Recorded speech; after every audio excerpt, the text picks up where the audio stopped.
रविंद्र भारती में जीवन दान के तत्वावधान में दानकर्ता परिवारों के सदस्यों का सम्मान कार्यक्रम आयोजित किया गया। जीवन दान ट्रस्ट की ओर से अवयव दाताओं के परिजनों का मंत्री हरीश राव, महमूद अली, तलसानी श्रीनिवास राव ने सम्मान किया। हरीश राव ने बताया कि सरकारी अस्पतालों में अवयव प्रत्यारोपण के लिए सरकार प्रोत्साहन दे रही है। व्यक्ति की मौत हो जाने के बाद भी अवयव दान द्वारा हम लोग 4 जिंदगियों को जीवन दान देकर प्रसिद्धि हासिल कर सकते हैं। उन्होंने कहा कि जीवन स्मृति को प्राप्त किए लोगों के अवयव दान करने से बड़ा कोई दान नहीं है। उन्होंने कहा कि अवयव दान के संबंध में जो अंधविश्वास है उसे समाप्त कर देना चाहिए। इस अवसर पर मंत्री तलसानी श्रीनिवास यादव ने कहा कि अवयवों का दान कर कई लोगों के प्राणों की रक्षा करने वाले अवयव दाताओं को इस समय हमें याद कर लेने की आवश्यकता है। श्रीनिवास यादव ने बताया कि अब तक 3800 लोगों को अवधेश अवयव दान कर उन्हें पुनर्जन्म प्रदान किया गया। तेलंगाना राज्य गठित होने के बाद मुख्यमंत्री के चंद्रशेखर राव के नेतृत्व में सरकार चिकित्सा उपचार सेवाओं को काफी विकसित की है। सरकारी अस्पतालों को लोग पूरे साहस के साथ जाए, ऐसी विश्वास की संभावनाएं जगाई गई है। मे बी गवर्नमेंट और ప్రైవేట్ టీచింగ్ హాస్పిటల్లో పిల్లల కోసం ఒక 10 డెడ్ బాడీస్ అవసరం ఉంటాయి. సో కొంతమంది మనలో ఏంటంటే ఇంకా ఏదో కొన్ని మూఢనమ్మకాలు, అవయవాలు డొనేట్ చేయొద్దని, డెడ్ బాడీని ఇవ్వకూడదని, ఇంకా కొన్ని మూఢనమ్మకాలు మనలో ఉంటూ ఉన్నాయి. ఆ మూఢనమ్మకాల నుంచి బయటకు వచ్చి 10 మందికి ఉపయోగపడే విధంగా, మరికొంతమందికి ప్రాణదానం చేసే విధంగా, ప్రాణం పోసే విధంగా ముందుకు రావాలని చెప్పి కూడా నేను ఈ సందర్భంగా పిలుపునిస్తాను. మరి గౌరవ మంత్రి గారి ఆధ్వర్యంలో మరి ఇప్పటికే గాంధీ హాస్పిటల్ లాంటి దానికంటే బ్రహ్మాండమైనటువంటి 3 కార్పొరేట్ హాస్పిటల్ కూడా మరి వారి ఆధ్వర్యంలో జరగబోతున్నాయి. దీంతో పాటు రాష్ట్ర వ్యాప్తంగా కూడా జరగబోతున్నటువంటి విషయాన్ని నేను ఈ సందర్భంగా తెలియజేస్తా ఉన్నాను. कवाड़ीगुड़ा डिवीजन के सिंगाड़ी कुंटा बस्ती में पेयजल की समस्या का स्थानीय परिष्कार होगा। यह बात मुशीराबाद क्षेत्र के विधायक मुठा गोपाल ने कही। 60 लाख रुपयों की लागत से शमशान वाटिका के रास्ते सिंगाड़ी कुंटा बस्ती को पेयजल पहुंचाने के लिए किए जा रहे निर्माण कार्य की विधायक ने आधारशिला रखी। विधायक गोपाल ने कहा कि कवाड़ीगुड़ा डिवीजन के लिए गत कई वर्षों से समस्या बनी पेयजल लाइन की समस्या का अब परिष्कार किया जा रहा है। उन्होंने कहा कि मुख्यमंत्री केसीआर तथा मंत्री केटीआर के प्रयासों से पूरे हैदराबाद शहर में पेयजल की समस्या का स्थायी परिष्कार किया जा रहा है।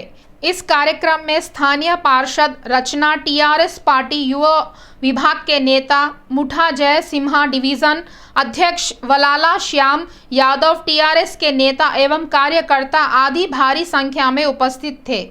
ऑटो यूनियन संयुक्त कार्रवाई समिति के तत्वावधान में मलकपेट आरटीओ कार्यालय के समक्ष ऑटो चालकों ने धरना आंदोलन किया। सड़क सुरक्षा के अंतर्गत केंद्र सरकार द्वारा लाए गए शासनादेश 714 हमारे लिए बहुत तकलीफ देने वाला है, कहकर ऑटो चालकों ने अपनी वेदना व्यक्त की। ऑटो चालकों ने कहा कि जियो 714 के अनुसार फिटनेस शुल्क प्रतिदिन 50 के हिसाब से एक वर्ष को 18,000 रुपये होते हैं। यह हम ऑटो चालकों के लिए बहुत कठिन है। उन्होंने बताया कि कोरोना काल के समय को भी गणना में लेकर विलंब शुल्क लागू किया है, जिससे ऑटो चालकों की परेशानियां काफ़ी बढ़ गई है। उन्होंने कहा कि हम लोग प्रतिदिन मेहनत कर कमाने वाले 100-200 रुपये में क्या परिवार चलाएंगे और क्या ऑटो रिक्शा का मेंटेनेंस करेंगे। सही में देखा जाए तो ऑटो में सफ़र करने वाले यात्री ही नहीं है, जिससे हमारे परिवारों का भरण पोषण करना भी काफ़ी कष्ट प्रदान हो गया है। उन्होंने कहा कि यह राशि हम कहां से लेकर जमा कराएं। उन्होंने शासनादेश 714 की अधिसूचना को ऑटो चालकों से छूट प्रदान करने का आग्रह करते हुए आरटीए के अधिकारी सुभाष रेड्डी को एक ज्ञापन सौंपा। सरूर नगर श्री त्रिवेणी पाठशाला में स्नातक दिवस कार्यक्रम भव्य रूप से आयोजित किया गया। इस कार्यक्रम में विद्यार्थियों सहित उनके माता पिता भी शामिल हुए।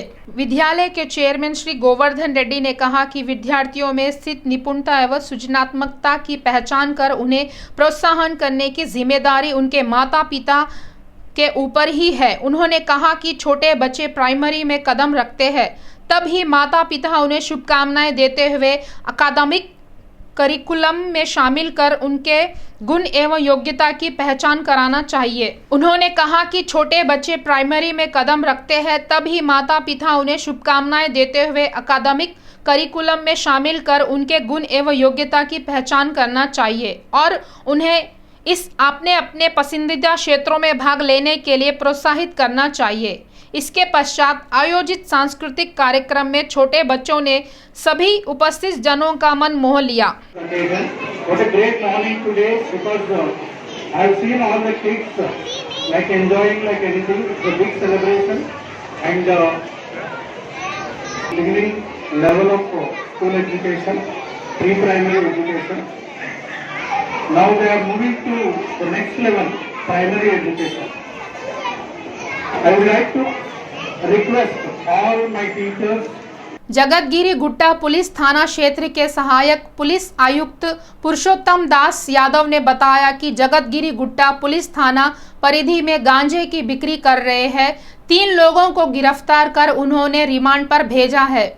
आधुनिक तकनीकी से लैस ई पास यंत्रों को इलेक्ट्रॉनिक वेइंग मशीनों के साथ जोड़कर उनके स्टंपिंग की प्रक्रिया सरलता के साथ हो कहकर सभी विभागों के समन्वय से कार्य पूर्ण करने के प्रयास किए जा रहे हैं। उपभोक्ताओं को राशन का सामान लेने के लिए 2,87,00,000 लोगों को राशन प्राप्त करने में किसी प्रकार की कोई कठिनाई न हो, इस प्रकार के कदम उठाए जा रहे हैं।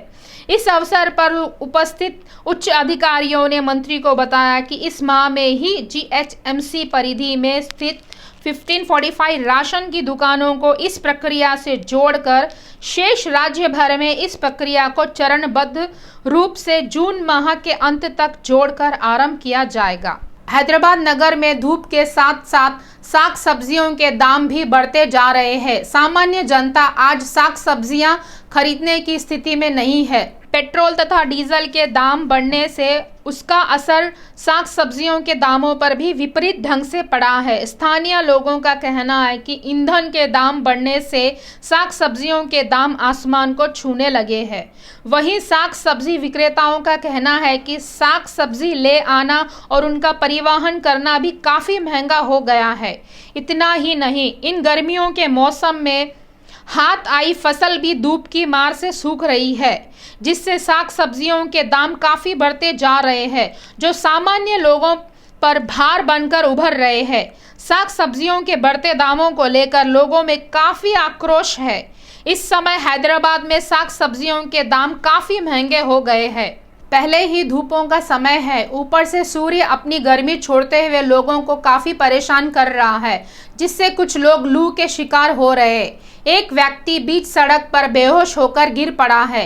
यह घटना हैदराबाद शहर में घटी। सड़क पर पैदल चलते हुए जा रहा एक व्यक्ति अचानक नीचे गिर पड़ा। कुछ लोग इस दृश्य को देखकर हैदराबाद शहर में यह आम बात है कहकर उस गिरे हुए व्यक्ति के बाजू से आप आगे चले गए, लेकिन कुछ लोग उसको निहारते हुए वह क्यों नहीं मिल रहा है ऐसा कहते हुए उत्तर प्रतिक्रिया व्यक्त करते हुए भी आगे बढ़ गए। या ऐसा हो तो कुछ लोग ऐसे ही होते हैं जो अपने आंखों के सामने घटी घटना देखकर उस पर प्रतिक्रिया व्यक्त किए बिना नहीं रह सकते। वह भी ऐसे ही घटना घटी सड़क पर जा रहे वाहन चालक, कुछ लोग वहां रुक गए, उसे लोगों ने पानी पिलाया और उसके हालचाल पूछकर उसे आवश्यक धनराशि भी देकर मदद की है। हैदराबाद में घटी है घटना का किसी ने वीडियो निकालकर उसे इंटरनेट पर डाल दिया। साइबराबाद पुलिस ने इस वीडियो को शेयर किया।